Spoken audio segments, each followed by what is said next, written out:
நடிகைகளின் முகத்தை பயன்படுத்தி மார்பிங் செய்து ஆபாசமாக வீடியோக்கள் வெளியாகும் சர்ச்சை என்பது பல ஆண்டு காலமாக நடந்து வருகிறது.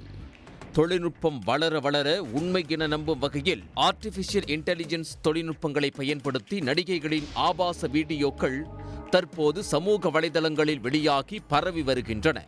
ஏற்கனவே கடந்த சில தினங்களுக்கு முன்பு சின்னத்திரை நடிகை ஒருவரின் ஆபாச வீடியோ வெளிவந்து பெரும் பரபரப்பை ஏற்படுத்தியது.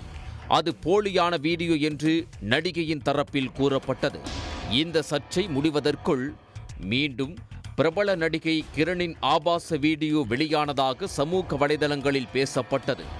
இதனால் அதிர்ச்சி அடைந்த நடிகை கிரண் போலீசில் புகார் அளித்துள்ளார். தமிழ் திரையுலகில் ஜெமினி படத்தின் மூலம் நடிகையாக அறிமுகமானவர் கிரண் ரத்தோர். விக்ரம் கதாநாயகனாக நடித்து கடந்த 2002ஆம் ஆண்டு ஜெமினி படம் வெளியாகி ரசிகர்கள் மத்தியில் நல்ல வரவேற்பை பெற்றிருந்தது. முதல் படமே ஹிட்டானதால் கிரணுக்கு அடுத்தடுத்து பட வாய்ப்புகள் கிடைக்கத் தொடங்கியது. தொடர்ந்து சுந்தர்சி இயக்கத்தில் கமல்ஹாசன் நடிப்பில் உருவான அன்பே சிவம், அஜித்துக்கு ஜோடியாக வில்லன், பிரசாந்துடன் வின்னர் போன்ற படங்களில் நடித்தார். இதனிடையே ஹிந்தி, மலையாள மொழி படங்களிலும் நடித்தார். தொடர்ந்து தமிழில் அடுத்தடுத்து சரத்குமார், அர்ஜுன் ஆகியோருக்கு ஜோடியாக நடித்தவர் விஜயகாந்துக்கு ஜோடியாக தென்னவன் படத்தில் நடித்திருந்தார். கதாநாயகி வாய்ப்புகள் குறைந்த பின் திருமலை உள்ளிட்ட படங்களில் குத்துப்பாடலுக்கு நடனமாடி வந்தார். பின்னர் சினிமா வாய்ப்புகள் மொத்தமாக குறைந்து காணாமல் போனவர் அவ்வப்போது கவர்ச்சியான புகைப்படங்களை தனது சமூக வலைதள பக்கத்தில் வெளியிட்டு ரசிகர்களை கவர்ந்து வந்தார்.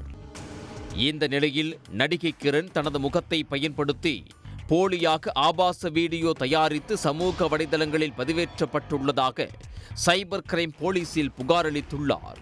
மார்பிங் செய்யப்பட்டு உருவாக்கப்பட்ட வீடியோவை பரப்புவதன் மூலம் தான் பாதிக்கப்படுவதாகவும் தனது தனிமை, வளர்ச்சி பாதிக்கப்படுவதாகவும் தெரிவித்துள்ளார். போலி ஆபாச வீடியோவை பரப்புவது தொடர்பாக சைபர் கிரைம் போலீசில் புகார் அளித்துள்ளதாகவும் போலீசார் நடவடிக்கை மேற்கொண்டுள்ளதாகவும் நடிகை கிரண் தனது இன்ஸ்டா பக்கத்தில் தெரிவித்துள்ளார். உண்மையோ பொய்யோ, ஆபாச வீடியோவை ஷேர் மற்றும் டவுன்லோட் செய்து பரப்புவது சட்டப்படி குற்றம் எனவும் குறிப்பிட்டுள்ளார். பொறுப்புடன் செயல்படுமாறும், வீடியோ வந்தால் புகார் அளிக்கும்படியும் யாருக்கும் பகிர வேண்டாம் எனவும் நடிகை கிரண் தெரிவித்துள்ளார்.